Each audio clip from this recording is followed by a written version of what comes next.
सौम्या एक ब्राह्मण कन्या थी जो अत्यंत रूपवती थी। जब वो विवाह के योग्य हुई तो उसका पिता बनवारी लाल अपनी बेटी के लिए सुयोग्य वर देखने लगा। बनवारी लाल अपनी बेटी को देखने जिस किसी भी योग्य व्यक्ति को घर बुलाता तो वो हर किसी को मना कर देती। एक दिन इन सबसे परेशान हो सौम्या अपने पिता से बोली, पिताजी तुम ये रोज रोज मुझे देखने के लिए लड़कों को घर बुलाना बंद कर दो। मैं अपनी मर्जी अपनी पसंद से लड़का देखकर विवाह करूंगी। सौम्या बनवारी की इकलौती बेटी होने के कारण उसे बहुत प्यारी थी, इसलिए बिना किसी ना नुकर के वो अपनी बेटी की बात मान लेता है। जिस नगर में बनवारी अपनी बेटी सौम्या के साथ रहता था उस नगर के ऊपर राजा वज्रदेव का शासन था। वज्रदेव बड़ा प्रतापी और हमेशा अपनी प्रजा के हित में सोचने वाला राजा था। कहानी को आगे बढ़ाते हुए दैत्य दंभिकासुर बोला, तो विक्रमादित्य एक समय ऐसा आया जब उस नगर में चोरियां होने लगी। धीरे धीरे वो चोरियां इतनी बढ़ गईं कि शायद ही कोई ऐसा दिन हो कि नगर में चोरी न हो। नगर के वासी आए दिन होने वाली इन चोरियों से बहुत परेशान थे। राजा वज्रदेव को जब खबर लगी तो उसने रात की गश्त के लिए सिपाहियों की संख्या बढ़ा दी, पर उससे भी कोई फायदा नहीं हुआ। अब तो चोर ने नगर के छोटे मोटे रईसों से लेकर बड़े बड़े सेठों तक का नंबर लगा दिया। आए दिन होने वाली इन घटनाओं से दुखी हो नगर के बड़े सेठ और व्यापारी मिलकर राजा के पास गए और अपनी व्यथा सुनाकर उनके सामने अपनी फरियाद रखी। राजा वज्रदेव ने उनका दुखड़ा सुन अपने सभी सिपाहियों को दिन रात नगर के कोने कोने में तैनात कर दिया, पर फिर भी चोरियां कम नहीं हुई। अब राजा के लिए भी ये विषय अत्यंत गूढ़ बन गया। उसने विचार किया कि कहीं मेरे सिपाही भी चोर के साथ ना मिल गए हों। अंततः राजा वज्रदेव ने खुद चोरों को पकड़ने का बीड़ा उठाया। अब हर रात को वो खुद अपने कुछ सिपाहियों की टुकड़ी लेकर राज्य में गश्त के लिए निकलता। जब राजा सजग हुआ तो कुछ समय के लिए चोरियां रुक गईं, पर एक रात जब राजा गश्त पर था तो उसने एक संदिग्ध व्यक्ति को भागते हुए देखा। राजा ने तुरंत अपने सिपाहियों को आदेश दिया, उसे फौरन पकड़ो। राजा का हुक्म मिलते ही सिपाहियों ने दौड़कर उस चोर को दबोच लिया। उसे राजा के सामने पेश किया गया तो उसके पास से चोरी का सामान भी मिला। जब राजा ने सख्ती से उससे पूछा तो उसने चोर होने की बात कबूल ली। राजा ने क्रोधित होते हुए अपने सिपाहियों को आदेश दिया कि इसे कैद खाने में बंद कर दिया जाए। अगले दिन राजा ने पूरे नगर में ढिंढोरा पिटवा दिया कि चोर पकड़ा गया है। कल उसको सारे शहर में घुमाने के बाद फांसी पर लटका दिया जाएगा। चोर के पकड़े जाने के समाचार पर सारे नगर में खुशी का माहौल हो गया। जब उस चोर को नगर परिक्रमा के लिए निकाला गया तो सारा नगर उसे देखने के लिए टूट पड़ा। स्त्रियां अपने घरों के झरोखों और छतों पर आ गईं। आदमी गलियों में अपने अपने घरों के बाहर खड़े हो गए।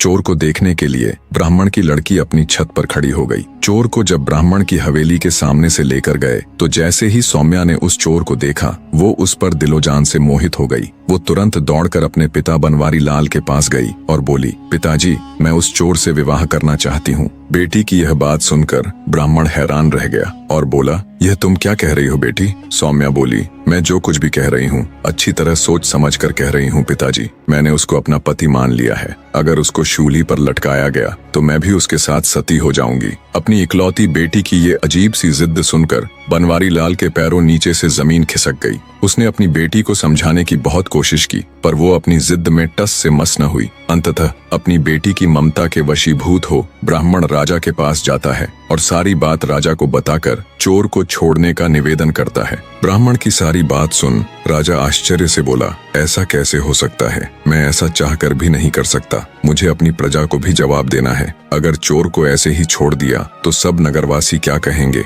कोई हल न मिलने पर बेचारे ब्राह्मण ने वापस घर जाकर अपनी बेटी को बहुतेरा समझाया पर वो अपने निश्चय पर अटल थी। सौम्या के हठ का समाचार पूरे पास पड़ोस में फैल गया। उड़ती उड़ती बात चोर के कानों तक भी आ पहुंची। जब चोर को पता चला तो वह रोने लगा। तय समय और घोषणा के मुताबिक चोर को नगर के चौराहे पर ले जाया गया। चोर को फांसी होने का दृश्य देखने के लिए सारा नगर टूट पड़ा। चोर को जब शूली के पास लाया गया तभी सौम्या भी वहां आ गई। उसके बाल बिखरे हुए थे। उसने बिल्कुल एक वियोगिनी के जैसा वेश बना रखा था। भीड़ के बीच खड़ी हो उसने घोषणा की कि इस चोर को वह अपना पति मान चुकी है और उसके शूली पर चढ़ाए जाने के साथ ही वो भी सती हो जाएगी। उसकी घोषणा सुन वहां मौजूद नगर के लोग उसे समझाने लगे पर सौम्या ने किसी की भी बात नहीं मानी। चोर को जब इस सारी घटना का पता चला तो वह ठट्ठा कर हंस पड़ा कि वह सती होने वाली है। कुछ समय पश्चात चोर को शूली पर लटका दिया गया। आगे दैत्य दंभिकासुर बोला, तो विक्रमादित्य ब्राह्मण की लड़की सौम्या अपनी घोषणा के अनुसार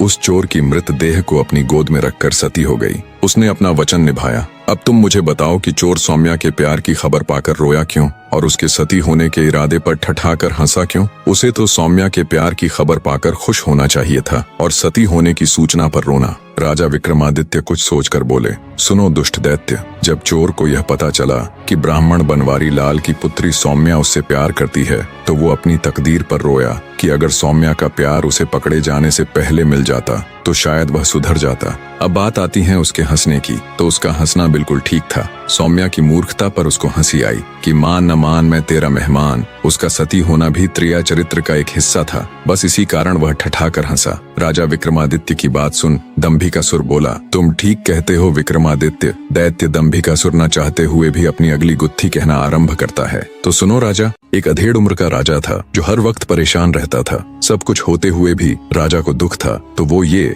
कि उसकी कोई संतान नहीं थी। राजा ने संतान प्राप्ति के लिए बड़े से बड़े विद्वान पंडित से लेकर ज्योतिषियों तक को दिखाया, पर सबने राजा की कुंडली देखकर एक ही जवाब दिया कि महाराज, आपके भाग्य में संतान सुख नहीं है। अंततः राजा एक साधु के पास वन में चला जाता है और उनके पास रहकर जी जान से उनकी सेवा करने लग जाता है। ऐसे ही समय बीतता गया। राजा को महात्मा जी की सेवा करते पूरे 12 साल हो गए। तब एक दिन साधु ने राजा से पूछा, वत्स, तुम्हें मेरी सेवा करते आज पूरे 12 साल हो गए। इन 12 सालों में न कभी मैंने तुमसे तुम्हारे यहाँ आकर मेरी सेवा करने का उद्देश्य पूछा और न ही कभी तुमने मुझसे कुछ मांगा। मैं तुम्हारी सेवा से बहुत प्रसन्न हूँ, मांगो जो भी मांगना चाहते हो। तब राजा ने हाथ जोड़ साधु महात्मा जी से कहा, महाराज, मुझे किसी चीज की कोई कमी नहीं है, बस कमी है तो एक संतान की।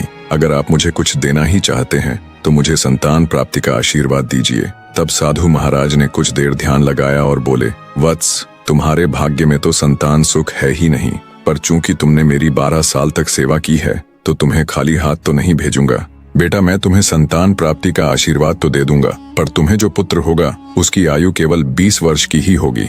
महात्मा जी की बात सुन राजा बोला, हे साधु महाराज, 20 वर्ष ही सही, हमें संतान सुख तो मिलेगा। और वैसे भी महाराज, मेरी आयु 60 वर्ष की तो हो ही चुकी है। 20 वर्ष तक तो शायद मैं भी जिंदा न रहूं। इसलिए हे महाराज, कृपया मुझे संतान प्राप्ति का आशीर्वाद दीजिए। राजा की बात सुन महात्मा जी राजा को संतान प्राप्ति का आशीर्वाद दे देते हैं। साधु महाराज को प्रणाम कर राजा खुशी खुशी अपने राज्य लौट आता है। कुछ ही दिन पश्चात महारानी गर्भवती हो जाती है। पूरे राज्य में खुशियों का माहौल था। तय समय पर महारानी जी ने एक बिल्कुल स्वस्थ पुत्र को जन्म दिया। ये देख राजा की खुशी का ठिकाना न रहा। राजा ने अपने पुत्र का नाम वीरध्वज रखा। वीरध्वज जब थोड़ा बड़ा हुआ तो राजा ने उसको शिक्षा ग्रहण करने के लिए बाहर भेजने की बजाय राजमहल में ही उसकी शिक्षा की व्यवस्था कर दी। समय बीतता गया। राजकुमार वीरध्वज की सभी प्रकार की शिक्षा और शस्त्र विद्या पूरी हो चुकी थी। वो अब एक आकर्षक युवा बन चुका था। राजकुमार के जवान होते ही दूसरे राज्यों से उसके विवाह के प्रस्ताव आने लगे। राजा भी अपने पुत्र के लिए योग्य कन्या देखने लगे। वे साधु की बात को बिल्कुल भूल चुके थे कि उसके पुत्र की आयु तो सिर्फ 20 वर्ष ही है। पुत्र सुख मिलने के पश्चात राजा की सेहत भी एकदम ठीक ठाक थी।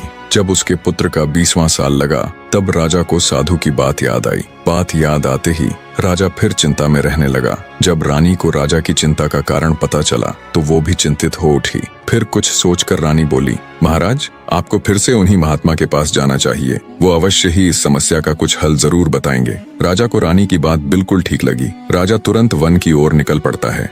पुत्र के प्राण बचाने के लिए राजा वन में साधु जी के पास जाता है और कहता है, हे साधु महाराज, मेरे पुत्र का 20वां वर्ष लग चुका है। मैं तो सोच रहा था 60 वर्ष की आयु के बाद पता नहीं 20 साल और जीऊंगा भी कि नहीं, पर महाराज, पुत्र प्राप्ति का सुख मिलने से मेरा तो कुछ भी नहीं बिगड़ा, बल्कि अब तो पुत्र में और अधिक मोह हो गया। महाराज, जिस पुत्र को हमने 20 साल तक पाला पोषा उसके साथ रहे, अब उसको ऐसे मरते हुए कतई नहीं देख सकते।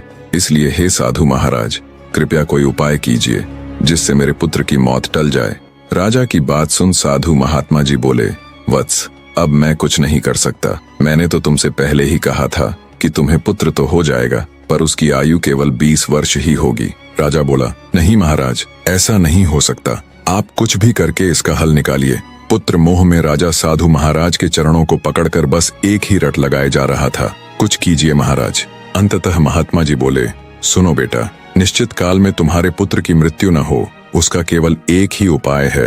कि उसका विवाह किसी ऐसी कन्या के साथ कर दिया जाए जो अपने से पहले अपने पति को न मरने दे। इतना सुन राजा को कुछ सुकून मिला। वो साधु महाराज को प्रणाम कर राजमहल वापस लौट आया। राजा ने अपने सैनिकों को हुक्म दिया कि जाओ और राजकुमार के विवाह हेतु ऐसी कन्या ढूंढो जो अपने से पहले अपने पति को ना मरने दे। राजा का हुक्म मिलते ही उसके सैनिक देश के कोने कोने में फैल गए। वो जहां भी जाते हर जगह सब उन्हें यही कहते कि मृत्यु पर भला किसी का वश कैसे चल सकता है, वो किसके हाथ में है। मृत्यु तो जब आनी होगी आकर ही रहेगी, उसे भला कौन टाल सकता है। हर जगह इसी प्रकार के जवाब सुन सिपाही भी निराश हो गए। उन्हें कोई भी ऐसी कन्या नहीं मिली जो खुद से पहले अपने पति को न मरने दे। अंततः जब सिपाहियों की एक टुकड़ी हताश हो थक हार कर वापस लौट रही थी तो रास्ते में उनके आगे आगे 3 लड़कियां चल रही थीं। 3 पक्की सहेलियां आपस में बातें करती हुई जा रही थीं। उनमें एक कुम्हार की, एक सुनार की और एक ब्राह्मण की लड़की थी। कुछ दिन पहले ही उस नगर के राजा की लड़की का विवाह हुआ था, पर विवाह के 1 दिन बाद ही राजा की लड़की के पति की मृत्यु हो गई थी। बस उसी विषय में आपस में चर्चा करती हुई तीनों सहेलियां अपने घर की तरफ जा रही थीं। सबसे पहले ब्राह्मण की लड़की बोली, बहन जो भी हो, पर राजा की लड़की थी बड़ी सुंदर, पर बेचारी के साथ बहुत गलत हुआ जो विवाह होते ही भगवान ने उसके पति को छीन लिया। फिर सुनार की लड़की बोली, ठीक कहती हो बहन, वो है तो बहुत रूपवती। ऐसा सुंदर रूप भगवान हजारों में नहीं बल्कि लाखों में किसी किसी को देता है, पर बेचारी का पति मर गया, अब होनी को कौन टाल सकता है। उन दोनों की बात सुन कुम्हार की लड़की बोली, तुम दोनों क्या जब से बहुत सुंदर थी, बहुत रूपवती थी कि रट लगाए हुए हो? क्या खाक सुंदर थी जो अपने से पहले अपने पति को मरने दिया? ऐसी सुंदरता किस काम की? कुम्हार की लड़की की बात सुन अन्य दोनों सहेलियां बोली, तू उसकी जगह होती तो तू भी क्या कर लेती? उनको जवाब देते हुए कुम्हार की लड़की बोली, अगर मैं राजा की लड़की की जगह होती तो अपने जीते जी अपने पति को कतई मरने न देती, चाहे उसके लिए मुझे कुछ भी करना पड़ता। पीछे चल रहे सिपाहियों ने उन तीनों सहेलियों की आपस की सारी बातें सुन ली। सारी बातें सुन सिपाहियों के मन में तुरंत राजा के हुक्म वाली बात कौंधी कि जाओ जाकर ऐसी कन्या ढूंढो जो अपने से पहले अपने पति को ना मरने दे। सिपाहियों ने तुरंत उन लड़कियों को रोककर उनसे उनका नाम पता सब ले लिया और राजमहल आकर सभी बातें विस्तार पूर्वक ज्यों की त्यों राजा को बता दी। सिपाहियों की बात सुन राजा के मन में उम्मीद की एक किरण उभरी। उसने तुरंत अपने साथ अपने मंत्री व अन्य कुछ राजसभा के विद्वान सदस्यों को लिया और निकल पड़ा सिपाहियों के बताए गए गांव की ओर। कुछ घंटों का रास्ता तय कर राजा अपने आदमियों के साथ कुम्हार के घर पहुंच गया। राजा के साथ मौजूद मंत्री ने लड़की के पिता यानी कुम्हार को राजा का पूरा परिचय दिया और उसकी लड़की से राजा के लड़के के विवाह की बात सामने रखी। बेटी के लिए रिश्ता और वो भी राजा के लड़के का। ये बात सुन कुम्हार सन्न रह गया। उसको ऐसे देख मंत्री बोला, क्यों भाई कहाँ खो गए? तब उसने राजा व उसके आदमियों को आदर सत्कार सहित बिठाकर जलपान कराया और भागकर अपने आसपास रहने वाले अपनी जाति के लोगों के पास जाकर जब उन्हें सारी बात बताई तो उनमें कुछ लोगों ने तो मना कर दिया कि हम अपनी लड़की की शादी दूसरी जाति में नहीं करेंगे, चाहे वो कोई भी हो। पर तभी जाति के कुछ समझदार बुजुर्ग बोले, क्या पागलों जैसी बातें कर रहे हो तुम? अरे राजा के लड़के का रिश्ता आया है, ये बात हमारे लिए किसी सपने या किसी खजाने से कम नहीं है। जरा सोच कर देखो मूर्खों, हमारा भी राजपाट में हिस्सा होगा, हमें भी राज परिवार के साथ जोड़कर देखा जाएगा। बुजुर्ग कुम्हार की बात सभी के दिमाग में बैठ गई। सबकी सहमति पाकर कुम्हार अपनी बेटी को राजा के लड़के के साथ ब्याहने के लिए खुशी खुशी राजी हो गया। राजा ने लड़के के 20वें जन्मदिन यानी जिस दिन उसकी मृत्यु होनी थी उसी दिन को शादी के लिए चुना। दोनों तरफ से विवाह की तैयारियां जोरों शोरों से होने लगी। दिन बीते और आखिर वो दिन आ ही गया जब राजा के लड़के का विवाह कुम्हार की बेटी के साथ होना था। विवाह से ठीक पहले राजा ने नम आंखों से अपने बेटे की होने वाली पत्नी यानी कुम्हार की बेटी को अपने बेटे के संबंध में शुरू से लेकर आखिर तक सारी बातें बता दी कि कैसे उसने 12 साल तक एक संत महात्मा जी की सेवा करके अपने बेटे वीरध्वज को पाया था और आज सिद्ध महात्मा जी के कहे अनुसार उसके बेटे की जिंदगी का आखिरी दिन है। सारी दास्तान बता। राजा बोला, सुनो बेटी, अब मेरे पुत्र की जिंदगी तुम्हारे हाथ में है। कैसे भी करके अगर आज आधी रात तक तुम इसकी मृत्यु को टाल दोगी तो फिर नया दिन शुरू हो जाएगा और वीरध्वज के ऊपर आई ये मृत्यु रूपी भारी विपदा टल जाएगी। राजा की पूरी बात सुन कुम्हार की बेटी जिसका नाम शौर्यवती था को एक बार तो धक्का लगा, पर फिर एक अदम्य साहस के साथ वो राजा से बोली, आप चिंता मत कीजिए महाराज, मेरे जीते जी मैं आपके बेटे को कुछ नहीं होने दूंगी। शौर्यवती की बात सुन और उसका आत्मविश्वास देख राजा को बहुत तसल्ली मिली। शाम का समय हो चला था। शुभ मुहूर्त के समय पंडित ने विवाह हेतु शौर्यवती और वीरध्वज को शादी के मंडप में बुला लिया और मंत्र पढ़ने लगा। तभी एक सांप फुफकारता हुआ राजकुमार वीरध्वज को डसने के लिए वहां आया। सांप जैसे ही उसके नजदीक आया तो चौकन्नी होकर बैठी शौर्यवती की नजर उस पर पड़ गई। उसे समझते देर न लगी कि ये सांप उसके पति को खाने के लिए ही यहाँ आया है। उसने अपना हाथ आगे बढ़ाया और सांप को पकड़कर उसके मुख को अपने एक पैर के नीचे दबाकर बैठ गई। ईश्वर की मर्जी कहो या उनका चमत्कार, वहां मौजूद किसी भी व्यक्ति की नजर उस सांप पर नहीं पड़ी। कुम्हार की बेटी सांप के मुख को अपने एक पैर के नीचे दबाकर बैठी रही। कुछ देर बाद उस सांप की पत्नी वहां आई और कुम्हार की लड़की से बोली, मेरे पति को तुम क्यों अपने पैर के नीचे दबाकर बैठी हो? कृपया उसे छोड़ दो, अन्यथा इस हालत में उसके प्राण निकल जाएंगे। नागिन की बात सुन शौर्यवती बोली, तुम्हारा पति यहाँ किसी की भलाई में थोड़े ही न आया था। वो मेरे पति को डसकर उसके प्राण हरने के लिए यहाँ आया था। अगर मैंने उसे छोड़ा तो वो फिर से मेरे पति को डसने की कोशिश करेगा। तब नागिन बोली, नहीं, अब वो ऐसा नहीं करेगा। मैं वचन देती हूँ,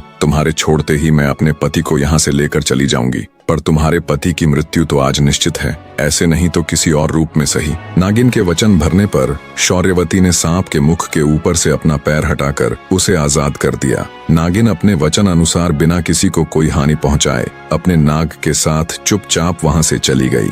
कुम्हार की लड़की नागिन की चेतावनी से और अधिक सजग होकर बैठ गई। कुछ देर में शौर्यवती और वीरध्वज का विवाह ठीक से संपन्न हो गया। रात का पहला पहर शुरू हो चुका था। कुम्हार की लड़की ने अपने पति को राजमहल के आंगन में बीचों बीच पलंग डालकर सुला दिया। आज की रात उसे कैसे भी करके अपने पति को मरने नहीं देना था। पति की मृत्यु को टालने के लिए उसने पलंग के एक कोने पर दिया जलाकर रख दिया और हाथ जोड़कर प्रार्थना की, हे अग्निदेव, आज की रात पलंग के इस कोने की जिम्मेवारी आपकी है। अगर मेरी पतिव्रता सच्ची है तो मेरे पति की रक्षा करना। पलंग के दूसरे कोने पर एक लौटा जल भर कर रख दिया और बोली, हे जलदेव, अगर मेरी भक्ति सच्ची है तो आज की रात मेरे पति की रक्षा करना। शौर्यवती ने पलंग के तीसरे कोने के पास कुछ गेहूं के बीज रख दिए और बोली, हे अन्न देवता, इस कोने का भार मैं आपको सौंप रही हूँ। आज रात मेरे पति की रक्षा का दायित्व आपका है। और पलंग के चौथे कोने के पास वो खुद खड़ी हो गई।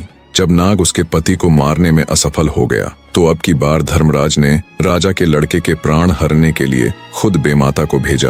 कहानी को बीच में रोककर आपको बताता चलूं कि बेमाता भी धर्मराज की एक खास इकाई है। जैसे यमराज और यम के दूत होते हैं, कहते हैं बेमाता का लिखा हुआ कोई भी नहीं टाल सकता। बेमाता जब राजा के लड़के के प्राण लेने आई तो उसे पलंग के पहले कोने पर अग्निदेव का पहरा मिला। बेमाता को देख अग्निदेव बोले, अगर तुम मेरे ऊपर से जाकर राजा के लड़के के प्राण हरोगी तो मेरा तो कोई आदर मान ही नहीं रहेगा। मैं ही हूँ जो जीने से लेकर मृत्यु तक हर व्यक्ति को पवित्र करता हूँ। अगर तुम मेरा निरादर करके उसके प्राण लोगी तो मेरा तो अस्तित्व ही खत्म हो जाएगा। फिर बेमाता पलंग के दूसरे कोने के पास जाती है तो वहाँ उसे जल देवता मिलते हैं। वो भी वही बात कहते हैं, अगर तुम मेरा निरादर करके राजा के लड़के के प्राण हरोगी तो कौन मुझे देवता मानेगा, मेरा तो अस्तित्व ही मिट जाएगा।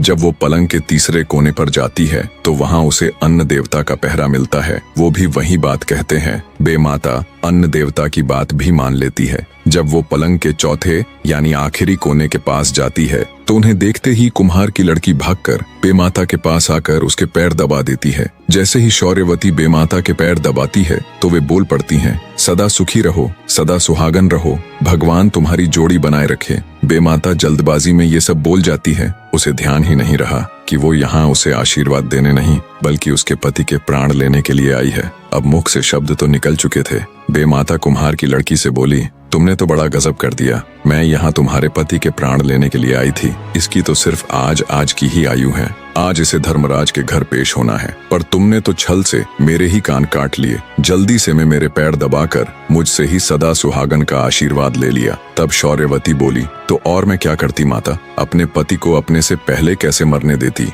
अब देख लो माता, या तो आप अपने वचनों से हारी हो जाओ, अन्यथा इन्हें जीवित छोड़ दो। शौर्यवती की बात सुन बेमाता सोच में पड़ जाती है। आखिर ये हुआ तो हुआ क्या। फिर कुछ सोचकर वो बोली, देखो बेटी, तुम्हारे पति की आयु तो आज खत्म हो जाएगी, पर एक रास्ता है, तुम अपनी आयु में से आधी अपने पति को दे सकती हो। बेमाता की बात सुन कुम्हार की लड़की को अपार शांति मिली। वो बोली, मैं अपनी आधी आयु अपने पति को देने को तैयार हूँ माता।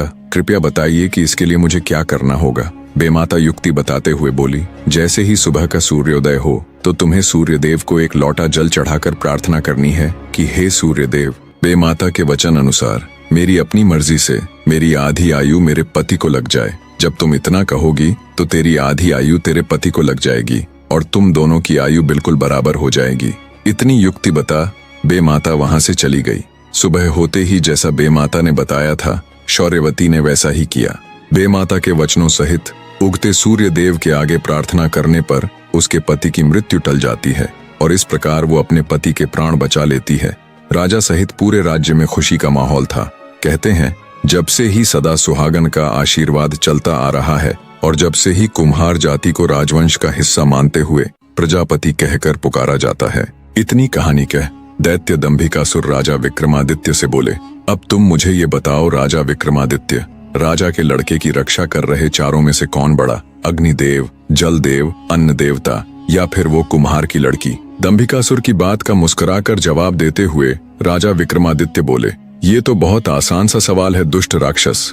भले ही वे तीनों देवता हो, भले ही उनको पूजा जाता हो, भले ही उनका कद बहुत ऊंचा हो, पर यहाँ तो कुम्हार की लड़की उनसे भी बड़ी हो गई, जिसने न केवल अपने पति की जिंदगी बचाने के लिए थाना बल्कि स्वयं की आधी जिंदगी देकर उसे मृत्यु से बचाकर अपनी थानी हुई बात को पूरा भी करके दिखाया। इसलिए वो देवताओं से भी बड़ी हो गई। राजा विक्रमादित्य की बात सुन दैत्य दंभिकासुर बड़ा हताश सा होकर बोला, तुमने ठीक कहा विक्रमादित्य।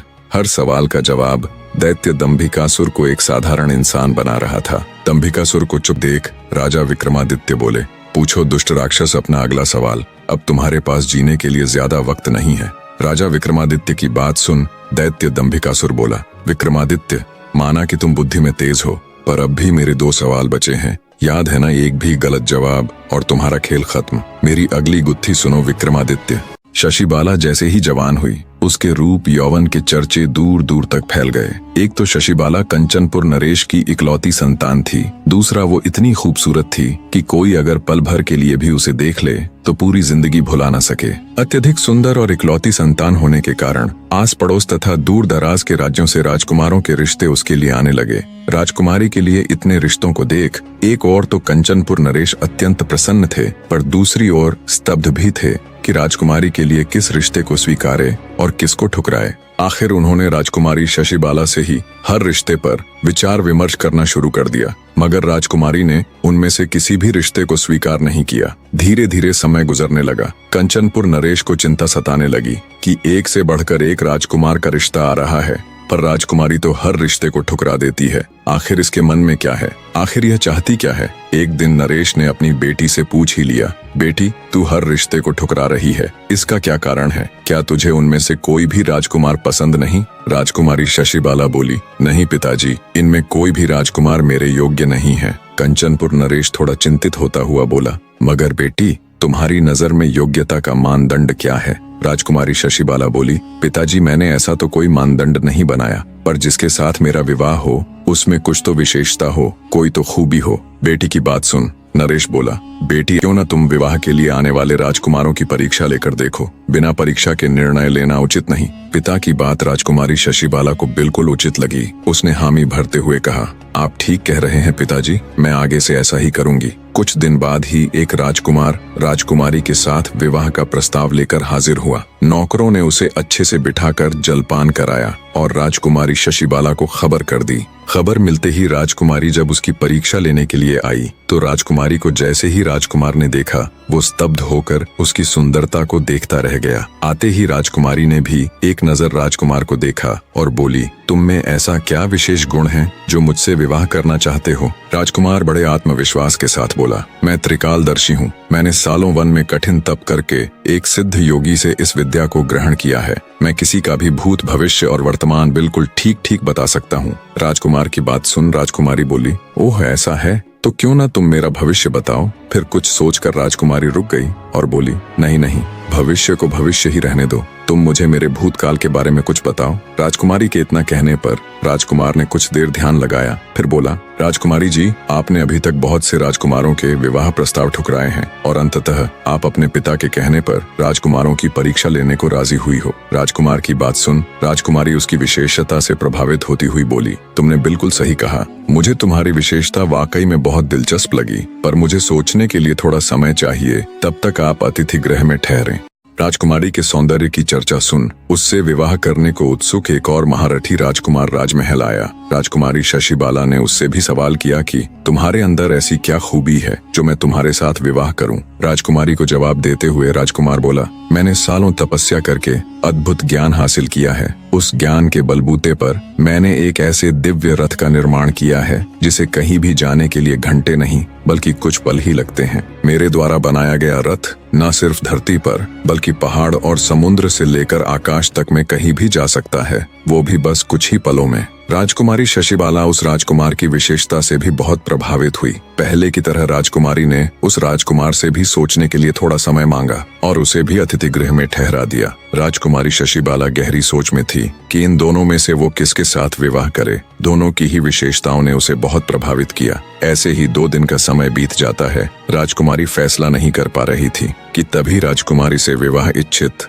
एक और महारथी राजकुमार राजमहल में पधारा। राजकुमारी शशिबाला ने उसके सामने भी वही प्रश्न दोहराया। राजकुमार ने बड़ी शालीनता से जवाब दिया, राजकुमारी जी, मैंने सालों कठिन अभ्यास करके भाला चलाने में ऐसी कुशलता प्राप्त कर ली है कि मैं अगर आंख बंद करके भी अपने भाले से किसी पर वार करूं तो सामने वाला कितना भी शक्तिशाली क्यों ना हो, मेरे एक ही वार में ढेर हो जाएगा। राजकुमारी शशिबाला उस महारथी राजकुमार की विशेषता से भी बहुत प्रभावित हुई। राजकुमारी ने बाकी राजकुमारों की तरह उसे भी अतिथि गृह में ठहरा दिया और अपने पिता के साथ सलाह मशवरा करके अपना निर्णय देने के लिए एक निश्चित दिन मुकर्रर कर दिया। राजकुमारी इसी बीच तीनों राजकुमारों के विषय में गंभीरता से सोचती रही। आखिर निर्णय का दिन आ गया। निश्चित तिथि पर तीनों राजकुमार बन ठनकर राज दरबार में उपस्थित हुए। सभी सभासद भी जिज्ञासावश ये जानने के लिए कि राजकुमारी किसको अपना वर चुनेगी राजसभा में आ चुके थे, किंतु राजकुमारी अभी तक नहीं आई थी। तभी कुछ सेविकाओं ने आकर बताया कि राजकुमारी अपने कक्ष में नहीं है।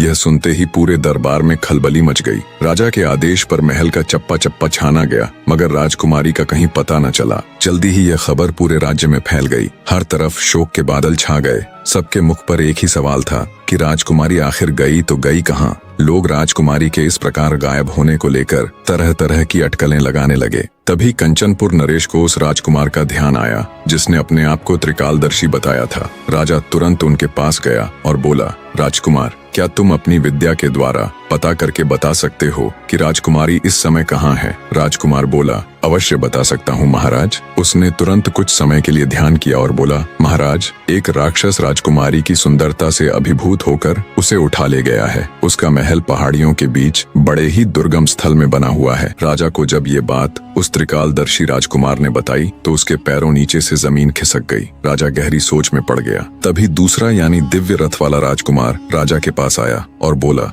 आप चिंता मत कीजिए महाराज, चाहे उस राक्षस का ठिकाना कितनी ही दुर्गम पहाड़ियों में क्यों न हो, मेरा दिव्य रथ पल भर में ही हमें वहां पहुंचा देगा। अब सवाल ये रह गया कि उस खूंखार राक्षस का सामना कौन करेगा। तब तीसरा राजकुमार, जिसे अपने भाले पर पूर्ण विश्वास था, सामने आया और बोला, महाराज, आप चिंता मत कीजिए, उस राक्षस से मैं निपट लूंगा। राजा से आज्ञा ले तुरंत तीनों राजकुमार दिव्य रथ में बैठकर राक्षस के ठिकाने पर जा पहुंचे। भाले वाले महारथी राजकुमार ने जब राक्षस को देखा तो उसने अपनी पूरी ताकत से राक्षस को भाला फेंक कर मारा। महारथी राजकुमार का प्रहार इतना तेज था कि उसके द्वारा छोड़ा गया भाला राक्षस की छाती को चीरते हुए उसके सीने के पार हो गया, जिससे तुरंत राक्षस के प्राण पखेरु उड़ गए। राजकुमारों ने राजकुमारी को अपने साथ रथ में बिठा लिया और कुछ ही पलों में वो सकुशल राजमहल पहुंच गए। राजकुमारी शशिबाला को बिल्कुल ठीक ठाक देख राजा सहित पूरी प्रजा में खुशी की लहर दौड़ गई।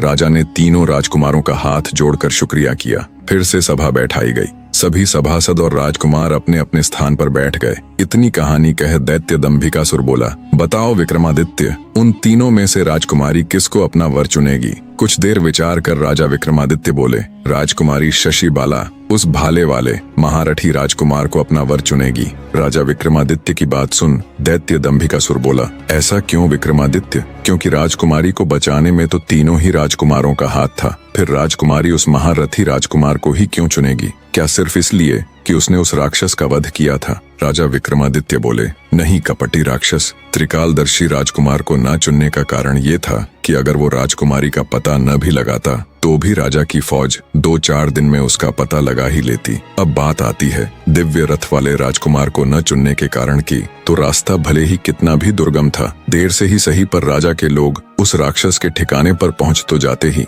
अब बात आती है उस महारथी राजकुमार को चुनने की वजह की, तो राजकुमारी के पास एक नहीं बल्कि इसके 2 मुख्य कारण थे। पहला तो ये कि राक्षस का पता लगाना और उस तक पहुंचना तो संभव था, पर राजा के पास ऐसा कोई भी योद्धा नहीं था जो राक्षस का सामना कर सके। और दूसरा और सबसे मुख्य कारण ये कि राजकुमारी राजा की इकलौती संतान थी, तो उसे पति के रूप में एक ऐसा शक्तिशाली व्यक्ति चाहिए था जो उसके पिता के पूरे राज्य को भी संभाल सके, जो कि वो महारथी राजकुमार पूर्ण रूप से था। विक्रमादित्य की बात सुन दैत्य दंभिकासुर बोला, तुमने ठीक कहा विक्रमादित्य। दैत्य दंभिकासुर ना चाहते हुए भी अपनी आखिरी यानी 7वीं गुत्थी सुनाना आरंभ करता है। तो सुनो राजा, एक बला की खूबसूरत लड़की कुएं पर पानी भर रही थी। नगर नरेश जब उधर से गुजरा तो उसकी नजर उस नवयौवना पर पड़ गई। इतनी सुंदर नारी राजा ने अपने पूरे जीवन काल में नहीं देखी थी। पास जा जब राजा ने उस लड़की से उसका नाम पता पूछना चाहा तो बिना कोई उत्तर दिए वो चुपचाप वहां से भाग गई। मंत्रमुग्ध सा हो राजा भी अपने घोड़े पर बैठ लड़की के पीछे पीछे हो लिया। सहमी हुई लड़की भागकर अपने घर में घुस गई और अपने पिता से बोली, पिताजी, कोई अनजान व्यक्ति मेरे पीछे पीछे आ रहा है। लड़की का पिता जब तक कुछ समझ पाता तब तक राजा भी उस लड़की के पीछे पीछे उसके घर के अंदर आ गया। जब लड़की के पिता ने राजा को देखा तो उसने तुरंत राजा को पहचान लिया। व्यक्ति हाथ जोड़कर बोला, महाराज, एक गरीब के घर आपका कैसे आना हुआ? राजा बोला, अगर तुम्हें कोई परेशानी ना हो तो मैं तुम्हारी बेटी के साथ विवाह करना चाहता हूँ। राजा की बात सुन हैरान ब्राह्मण बोला, महाराज, भला मुझे क्या परेशानी होगी? उल्टा मैं तो बहुत खुश हूँ कि मेरी बेटी रानी बनेगी। दूसरे कक्ष में खड़ी ब्राह्मण कन्या ने जब सारी बात सुनी तो वो भी शर्मा गई। ब्राह्मण ने खुशी खुशी तुरंत सारा ताम झाम कर अपनी बेटी का विवाह राजा के साथ कर दिया। राजा अपनी नवविवाहिता पत्नी को अपने साथ घोड़े पर बैठा राजमहल की तरफ चल पड़ा। चलते चलते रात का समय हो गया और रास्ते में एक घना जंगल लगता था। जब राजा उस जंगल में से निकलने लगा तो ब्राह्मण कन्या बोली, महाराज, मुझे बहुत जोरों की प्यास लगी है। रानी की बात सुन राजा घोड़ा रोककर आसपास कोई पानी का कुआं, कोई झरना खोजने लगा। उसी जंगल में एक खूंखार आदमखोर दानव रहता था। जब भी कोई उस जंगल से गुजरता तो दानव को आदम यानी मनुष्य की महक आ जाती थी। कई दिनों के भूखे आदमखोर को जब मानव गंध आई तो वो खिल उठा और तेजी से गंध की दिशा में बढ़ने लगा। कुछ ही समय में दानव रानी के पास जा पहुंचा। रानी ने जब अपने सामने एक खूंखार आदमखोर दानव को देखा तो उसकी चीख निकल गई। पानी खोजने गया राजा रानी की चीख सुनते ही घबरा गया और तुरंत भागकर वापस आया। देखा तो उसकी नवविवाहिता पत्नी एक खूंखार दानव की कैद में है। राजा हाथ जोड़कर रानी को छोड़ने के लिए दानव के सामने मिन्नतें करने लगा। अब दानव तो कई दिनों का भूखा था, इसलिए उस पर राजा की मिन्नतों का कोई असर नहीं हुआ। तब राजा बोला, सुनो राक्षस, मैं इस नगर का राजा हूँ। अगर तुम मेरी पत्नी को छोड़ दोगे तो मैं हर सप्ताह तुम्हारे भोजन के लिए किसी हष्टपुष्ट व्यक्ति को तुम्हारे पास भेज दिया करूंगा। ये मेरा वचन है। दानव सोचने लगा, अगर मैं आज राजा की पत्नी को खा लेता हूँ तो मेरी सिर्फ आज की भूख मिटेगी, पर अगर मैं इसे छोड़ देता हूँ तो हर सप्ताह मुझे बैठे बिठाए ताजा स्वादिष्ट गोश्त खाने को मिलेगा। ये विचार कर दानव ने राजा की पत्नी को छोड़ दिया और बोला, तुम्हारे पास 7 दिन का समय है। अगर तुमने अपना वचन नहीं निभाया तो याद रखना, मैं तुम्हारे महल में घुसकर किसी को भी जीवित नहीं छोड़ूंगा। राजा भारी मन से अपनी पत्नी को ले राजमहल वापस आ गया। सोच रहा था, रानी को तो उस दानव से बचा लिया, मगर अब हर सप्ताह उस दानव के पास आदमी कहाँ से भेजूंगा? जिंदा मनुष्य हर सप्ताह दानव के भोजन के लिए कहाँ से आएगा? आखिर कौन अपने प्राण देने के लिए तैयार होगा? ये सब बातें सोचते सोचते राजा के दिमाग की नसें फटी जा रही थीं। फिर कुछ बुद्धिमान मंत्रियों की सलाह पर राजा ने घोषणा करवा दी कि जो भी व्यक्ति अपनी बलि देगा उसे उसके वजन के बराबर चांदी के सिक्के दिए जाएंगे, नगर के लोगों ने जब राजा की घोषणा सुनी तो हर तरफ उसकी आलोचना होने लगी। कैसा राजा है ये जो अपनी ही प्रजा के लोगों को मौत के मुंह में धकेल रहा है। भला कौन मूर्ख होगा जो धन के बदले अपने प्राण देने को तैयार होगा, और वैसे भी मरने के बाद धन किस काम का। ऐसे ही दिन बीतने लगे। कोई भी व्यक्ति राजा की शर्त मानने को आगे नहीं आया। राजा की चिंता हर खत्म होते दिन के साथ बढ़ती जा रही थी। दानव को दिए वचन में अब बस 2 ही दिन शेष थे। राजा के नगर में एक घर भीखा का भी था। भीखा के परिवार में उसका पिता, उसकी पत्नी और 2 बच्चे थे। भीखा मेहनत मजदूरी करके बड़ी ही मुश्किल परिस्थितियों में अपने परिवार का लालन पालन करने की नाकाम कोशिश कर रहा था, क्योंकि हर रोज उसे काम भी नहीं मिलता था। परिवार की स्थिति इतनी दयनीय थी कि जिस दिन भीखा को काम नहीं मिलता उस दिन परिवार के सदस्यों को भूखा ही सोना पड़ता। भीखा के बाप ने भीखा को राजा की घोषणा के बारे में बताकर उसे राजा के पास जाने की सलाह दी। पिता के मुख से ऐसी बात सुन भीखा का हृदय मारे दुख के छलनी हो गया, पर बेचारा करता भी तो क्या। वो पिता की बात से सहमत हो गया और अत्यंत भारी हृदय से राजा के पास चला जाता है और कहता है, मैं उस दानव के पास जाने के लिए तैयार हूँ।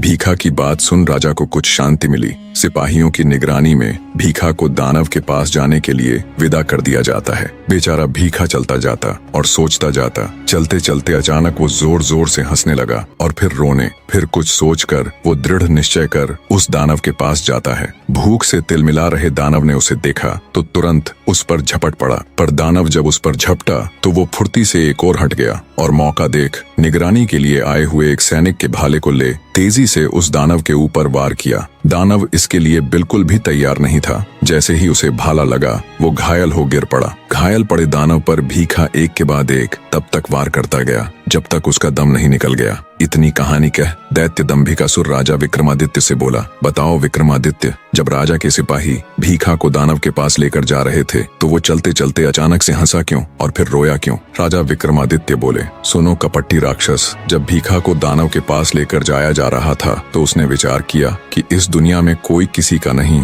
पैदा करने वाले पिता से लेकर प्रजा का रक्षक राजा तक। इसी विचार के साथ वो पहले हंसा और फिर रोया। फिर उसने सोचा कि मनुष्य को अपने भाग्य की लड़ाई स्वयं ही लड़नी पड़ती है। बस इसी बात ने उसे प्रेरणा दी और वो उस आदमखोर दानव से भिड़ गया और विजयी हुआ। विक्रमादित्य का जवाब सुन दंभिकासुर बोला, तू वाकई में बड़ा बुद्धिमान है विक्रमादित्य, पर अफसोस इस बात का है कि अब तू मेरे हाथों मरने वाला है। आखिर कैसे अंत हुआ दैत्य दंभिकासुर का? जब राजा विक्रमादित्य दैत्य दंभिकासुर के 7वें यानी आखिरी प्रश्न का उत्तर देते हैं तभी आकाश में जोर से बिजली की गर्जन हुई और दंभिकासुर के गले में देवताओं के वरदान स्वरूप पहनी गई हड्डियों की माला धूमिल होते हुए गायब हो गई। देवताओं का दिया वरदान खत्म हो चुका था। ये देख एक बार तो दैत्य हिचकिचाया। अपनी विशाल गदा को उठाकर गर्जना करते हुए दंभिकासुर बोला, तू वाकई में बड़ा बुद्धिमान है विक्रमादित्य, पर अफसोस इस बात का है कि तू अब मेरे हाथों मरने वाला है। तू क्या समझता था कि मैं देवताओं के वरदान के सहारे जिंदा हूँ?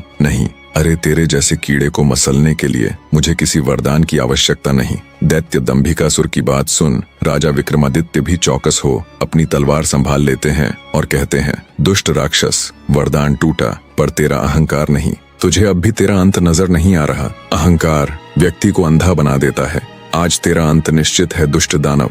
राजा विक्रमादित्य की बात सुन अत्यंत क्रोधित हो दैत्य दंभिकासुर बोला, अंत? मेरा अंत इतना आसान नहीं। अरे अंत तो आज तेरा होगा कीड़े। इतना कह दैत्य दंभिकासुर राजा विक्रमादित्य की तरफ बढ़ता है और अपनी गदा से राजा विक्रमादित्य के ऊपर वार करता है। दोनों के बीच भीषण युद्ध शुरू हो जाता है। लंबी लड़ाई से जब दंभिकासुर थकने लगा तब मौका देख राजा विक्रमादित्य ने अपनी पूरी ताकत से दंभिकासुर के ऊपर प्रहार किया। राजा विक्रमादित्य की धारदार तलवार दंभिकासुर की छाती को चीरते हुए उसके सीने में जा घुसी। दर्द से कराहता हुआ दैत्य दंभिकासुर अपनी आखिरी सांस लेता हुआ बोला, यह असंभव है, मैं तो अमर। राजा विक्रमादित्य बीच में ही बोल पड़े, कपटी राक्षस, अमरता सत्य और धर्म में है, दानवी वरदानों में नहीं। तेरे जैसे अहंकारी अमर नहीं होते बल्कि इतिहास में दफन होते हैं। अंततः राजा विक्रमादित्य के इस निर्णायक वार से दैत्य दंभिकासुर का अंत हो जाता है। दैत्य के धरा पर गिरते ही चारों ओर एक गहरी शांति छा गई। आकाश में बिजली कड़की और स्वर्ग से पुष्पों की वर्षा होने लगी।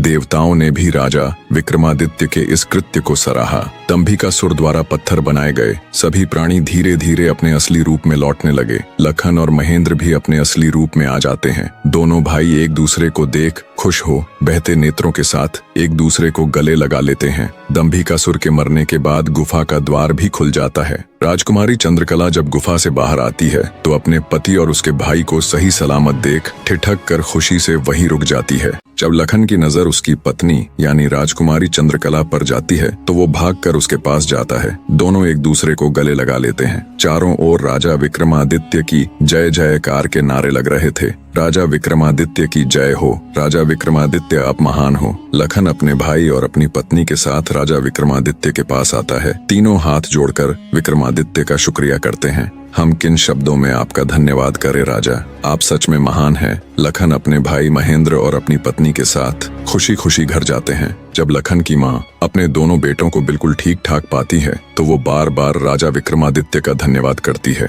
और अपने दोनों बेटों को बाहों में भर लेती है। महेंद्र की पत्नी भी बहते नेत्रों के साथ अपने पति को गले लगा उस ऊपर वाले और महान राजा विक्रमादित्य का शुक्रिया करती है। चंद्रकला बेचारी जो पहले नाग और बाद में दैत्य दंभिकासुर की कैद रहती है, अपने सारे दुखों को भूल जाती है और अपने पति लखन के साथ खुशी खुशी अपना जीवन व्यतीत करती है। फिर उनकी जिंदगी में कभी कोई नाग या दैत्य दंभिकासुर जैसी मुसीबत नहीं आई। इधर जब राजा विक्रमादित्य अपने नगर में लौटते हैं तो सारे नगरवासी उनके द्वारा दैत्य दंभिकासुर को हराकर लौटने पर उनका हार्दिक स्वागत करते हैं। चारों ओर खुशियों का माहौल था। पता नहीं कितनी ही माँ जिन्होंने अपने बेटों को खो दिया था, कितनी ही बहनें जिन्होंने अपने भाई को खो दिया था और कितनी ही औरतें जिन्होंने अपने पति को खो दिया था। सबकी खुशियों का आज कोई ठिकाना नहीं था, क्योंकि महान राजा विक्रमादित्य की बदौलत उनके वर्षों से बिछड़े हुए अपने आज उन्हें वापस मिल गए थे। अंततः इस महान गाथा का निष्कर्ष दैत्य दंभिकासुर केवल एक राक्षस नहीं था, वह उस अहंकार, क्रूरता और न्याय के विरोध का प्रतीक था जो दुनिया में बार बार अलग अलग रूपों में सामने आते हैं। उसने वरदानों के सहारे खुद को अमर समझ लिया, मगर वह यह भूल गया था कि अमरता किसी चमत्कार से नहीं, सत्य, धर्म और सेवा से अर्जित होती है। राजा विक्रमादित्य ने हमें यह सिखाया कि धैर्य, बुद्धि, साहस और न्याय से बड़ा अभिशाप भी समाप्त किया जा सकता है। उन्होंने युद्ध किया केवल दैत्य से नहीं, बल्कि मानवता को जकड़े हुए भय से, अंधकार से और उस अहंकार से जो खुद को भगवान से ऊपर समझने लगता है। इस कथा में बसंत और महेंद्र की भाईचारे की मिसाल, चंद्रकला की निष्ठा और प्रेम और पत्थर बने निर्दोषों का दोबारा जीवन पाना यह दिखाता है कि सच्चाई चाहे जितनी भी देर से सामने आए, लेकिन जब आती है तो सब कुछ बदल देती है। और अंत में जब आकाश से पुष्प बरसते हैं तब यह सिद्ध होता है कि देवता और वो ऊपर वाला भी उन्हीं के साथ होता है जो धर्म के मार्ग पर चलते हैं। सीख, अहंकार का अंत निश्चित है। सच्चा वीर वही है जो दूसरों के लिए लड़े, न कि अपने अहंग के लिए। सत्य और न्याय देर से ही सही, लेकिन जीतते जरूर हैं। और सबसे बड़ी बात, इतिहास में वही अमर होते हैं जो विनम्रता, परोपकार और बलिदान के प्रतीक बनते हैं। कहानी में अंत तक जुड़े रहने के लिए एक बार फिर से मेरे सभी प्यारे दर्शकों को दिल से धन्यवाद।